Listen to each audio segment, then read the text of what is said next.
tentang perubahan lagi. Jadi dari kosmogoni ke humanisme ya.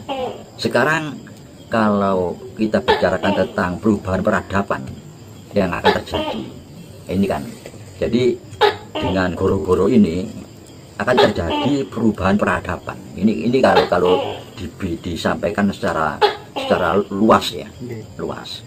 Kalau dipersempit ya nanti akan munculnya Saint-Tropez, akan munculnya Ratu Adil, akan mulai tanda-tanda kebesaran kita, kembalinya jati diri ya.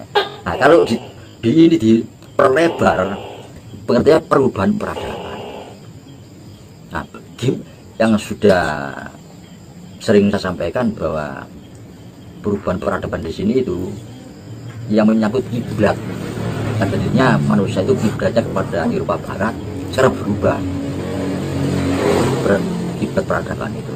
Ini pengertian saya ya mungkin dengan beberapa kawan, bahwa pengertian perubahan peradaban itu kiblat dan dasar. Jadi kita kembali kepada kosmogoni lagi. Ini pengertiannya.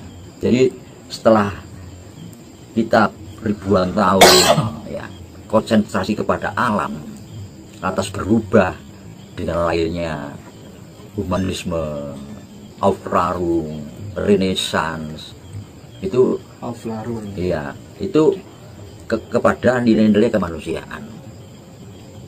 Ternyata kebablasan. Demi kemanusiaan alam dikorbankan, sehingga timbul goro-goro seperti ini. Baik itu berbentuk bencana alam, berbentuk virus. Enggak. Sebentar Mas, sedikit saya bertanya gitu ya. Iya. Apakah kemudian potensi bencana alam di masa atau di tempo yang dulu itu intensitasnya berbeda dengan hari ini, dengan masa kini? Intensitas atau fluktuasi terjadinya bencana alam itu apakah memang berbeda intensitasnya dibanding antara dulu dengan sekarang? Memang sejak kita ini tidak lagi berkiblat kepada kelestarian alam, kosmogoni tadi dengan dalih demi kemanusiaan ya.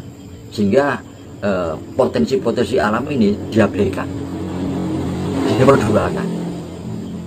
Kalau pada saat kita ini masih berpegang pada doktrin kosmogoni pada alam, kita tidak berani. Misalnya tanah terasiring, ya tetap terasiring, nggak boleh dirubah. Kalau berdasarkan sejarah, berarti kan intensitas bencana yang terjadi akhir-akhir ini di era saat ini itu lebih sering dibandingkan dengan masa lalu, itu maksudnya? Begitu, iya. Begitu. Jadi selain perang ya, selain perang. Nah, pada saat dulu orang perang ini tidak berpikir tentang tentang alam, tidak sampai mengganggu alam. Bencana itu betul-betul perang. Nah, sekarang ini yang terjadi goro-goro ini berupa alam. Virus itu alam, muncul dari alam, karena keseimbangan kehidupan manusia dengan alam, kurang serasi dari keserasian, sehingga muncul bencana alam. Nah, jadi manusia kan tidak sampai jauh berpikir kenapa bencana alam terjadi, apa hubungan resonansinya dengan manusia bencana alam ini. Nah, bagaimanapun juga kerusakan mental manusia, kerusakan jiwa manusia akan mengganggu akan mengganggu alam. Kenapa kok berpengaruh? Karena kita ini bahan-bahan kita dari alam. Kita ini mikronya iya. Alam itu makronya, kita ini bagian dari alam. Semakin banyak pribadi kemanusiaan yang rusak, alam juga akan merusak. Akan rusak, iya. Pasti. Pasti. Karena ada resonansi, ada hubungan langsung. Ada hubungan langsung. Jadi tidak mungkin tidak berpengaruh. Karena kita ini bagian dari alam, anak kandung alam itu sendiri. Dan kita ini punya akal kan ya. Sedangkan batu besar, pohon besar, laut, gunung kan tidak punya akal. Yang punya akal kan kita. Sehingga kita bisa berbuat apa saja. Nah, parameter kerusakan daripada mikrokosmos itu bentuknya apa? Parameternya apa? Parameter Kejiwaan, pola pikir. contohnya gimana? Pola Nah. pikir yang seperti apa? Nah, maksudnya apa? Maksudnya Jadi pola pikir yang seperti apa yang membuat kemudian alam juga agak ikut rusak gitu. pola pikir manusia ingin hidup nyaman. Jadi keinginan untuk hidup nyaman. Kalau sekedar tidak kurang dia dimakan, disandang itu kan gampang. Artinya serakah. Serakah, iya. Demi kenyamanan, maka dibuatlah apa saja. Oh, gitu. Walaupun itu merusak alam. Misalnya menggali tambang seenaknya sendiri. Misalnya logam itu membuat mobil, membuat pesawat, membuat kapal-kapal induk. Dengan dalih Iya, modernisasi. dan lain modernisasi. sebagainya. Jadi semua tambang itu dikeruk habis-habisan. Itu kan rusak alamnya. Demi manusia. Ya. Jadi bukan demi yang lain. Bukan buat peralatan perang. Iya, Itu, iya, iya. itu demi kemanusiaan alasannya itu. Tapi tidak disadari bahwa akan merusak. Lah berapa unsur alam yang telah digali dimanfaatkan oleh manusia tanpa mempertimbangkan apa alam ini tidak rusak. Kekuatan alam ini bumi ini menjadi lemah kan? Karena pola manusia ini untuk mencapai kemakmuran, mencapai kesejahteraan, mencapai kenyamanan. Itu yang dimaksud dengan tidak terpisahnya antara alam dengan manusia.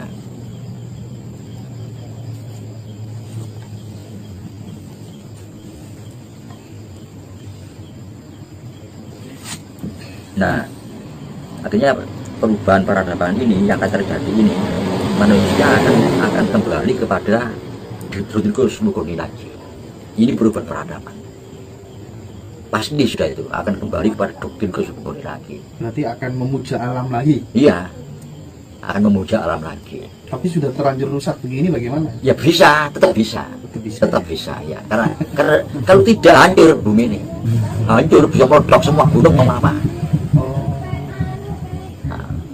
Sekarang apa ya logam aja lah yang sudah diambil dari dalam bumi itu untuk kepentingan manusia. gitu. Wah, barang-barang dari logam itu sudah berapa juta ton. Coba, apa kekuatan itu yang ada di bumi, apa kekuatan tidak sudah melemah? Unsur logam, unsur apa saja, semua mineral itu dikeruk semua untuk kepentingan manusia, demi kemanusiaan, demi kenyamanan hidup manusia. Tapi tidak dipikirkan bahwa alam lemah ya. Itu dari pikiran seperti itu. Ini jadi nilai kemanusiaan yang kebablasan.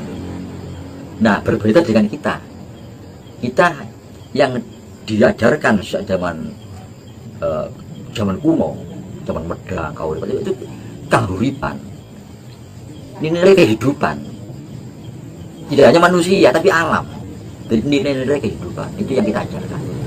Tetap muncul keseimbangan. Nah, ini menurut prediksi saya bahwa akan kembali manusia itu kepada doktrin kosmogoni lagi. Di sini para manusia, kita ini juga ya, demi membenarkan doktrin yang merubah kosmogoni menjadi humanisme ini, kita sampai merubah semua definisi, pengertian, arti dan maksud tujuan dari doktrin kosmogoni itu. Contoh menyembah tadi, padahal seperti sebetulnya pengertian menembah alam itu jangan diartikan bahwa kita ini seperti menyembah Tuhan, bukan. Tuhan tetap kiblat yang pokok, Maha Pencipta itu, Sang Maha Pencipta seperti itu. Kalau kita Muslim menyebut Allah Subhanahu wa Ta'ala, ala Bapa, sayang bidiwasa, tetap. Tapi alam ini dikatakan menembah alam, itu artinya konservasi, menjaga. Dibalik demikian sehingga kita menjadi apa ya, menjadi ekstrim pada alam ini. Wah, ini menyebabkan ini. Wah, sudah dimusuhi orang kampung. Dinamisme, Iya, animisme. iya, sudah di apa disesat-sesatkan orang asal kampung. Padahal bukan begitu pengertiannya.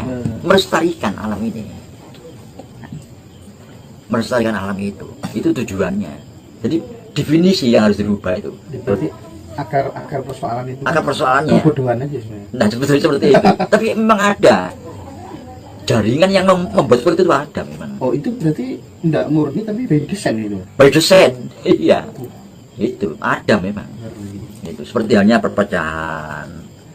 Nah, itu. Jadi memang disengaja. Seperti halnya sekarang yang sampai Sebentar, sekarang. saya kok pikiran saya agak liar. By Iya. design itu bisa jadi lewat agama tuh. Ya udah segala macam lewat ya, memanfaatkan apa yang ada. Ya. Memanfaatkan apa yang ada sehingga cepat, gerakannya cepat, masih bergeraknya. Seperti halnya contohnya apa? Contohnya yang lain lagi mengenai sekarang di negeri kita sendiri, Erlangga setelah Eliezer Prabon bertapa, Dewi Kili Suci tidak mau jadi raja, dia menjadi pertapa. Pertapanya harus juga diartikan yang tepat. Jangan terus diam di hutan menang. Bukan begitu. Diam sampai 2 tahun, 3 Nah, tahun gitu. nah diam, enggak kemana-mana terus duduk. Enggak begitu kan? Enggak begitu. Mati kalau begitu kan? Ya tidak ada gunanya untuk masyarakat, apa manfaatnya? Gitu ya. Tidak berguna. Itu sama dengan orang apatis ya Pak ya? Iya, bukan begitu. Dia mendalami satu ilmu untuk dan memberikan pelajaran. Bukan datang kepada murid-murid, para murid datang pada dia untuk belajar. Dia memperdalam ilmunya dan merenungkan mana yang benar, mana yang salah, ilmu yang telah dipraktekkan waktu dia jadi raja itu kan begitu kan. Jadi pengajar. Jadi Kili Suci tidak mau jadi raja, dia jadi pengajar, jadi guru, jadi dosen. Itu maksudnya tidak bertapa diam di tempat di hutan.